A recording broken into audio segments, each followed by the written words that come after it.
Before ফাইভে আপনাদের স্বাগতম। আশা করি সবাই ভালো আছেন। আজকে আমরা চমকপ্রদ একটি তথ্য আপনাদের সাথে শেয়ার করব।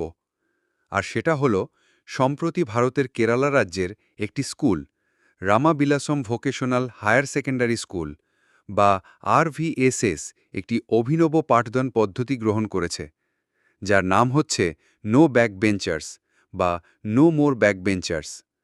মানে ছাত্রছাত্রীর ডেস্ক একক শ্রেণীতে ৪ দেয়ালের দিকে সাজানো হয়েছে, যেন তারা সবাই সামনের বেঞ্চে থাকতে পারে।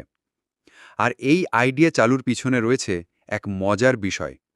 আর তা হল ২০২৪ সালের মালয়ালাম সিনেমা স্থানার্থী শ্রীকুট্টানের একটি দৃশ্য, যেখানে সেই স্কুলের ক্লাস 7-এর এক ছাত্র ব্যাকবেঞ্চার শব্দটি নিয়ে প্রশ্ন তুলেছিল এবং এটা কিভাবে ছাত্রছাত্রীদের মনোজগতে প্রভাব ফেলে তা বলেছিল, এবং সে এই সমস্যার সমাধান চেয়েছিল।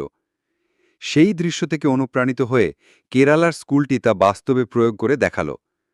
একটা ক্লাসে প্রয়োগের পর তারা তা মিডিয়াতে সম্প্রচারও করেছিল।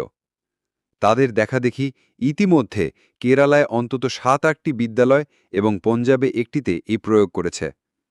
এই ধারণাকে অনেকে সমর্থন করেছেন এবং সামাজিক মাধ্যমে প্রশংসা করেছেন। শিক্ষাক্ষেত্রে গুরুত্ব ও ভবিষ্যৎ সম্ভাবনা।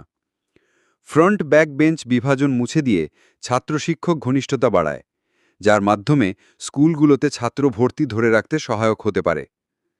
এমন পদ্ধতির মাধ্যমে শিক্ষা আরও সহজতর এবং শিক্ষক ও ছাত্রছাত্রীদের আন্তঃসম্পর্ক উন্নয়নে ভূমিকা রাখবে বলে আশা করা হচ্ছে।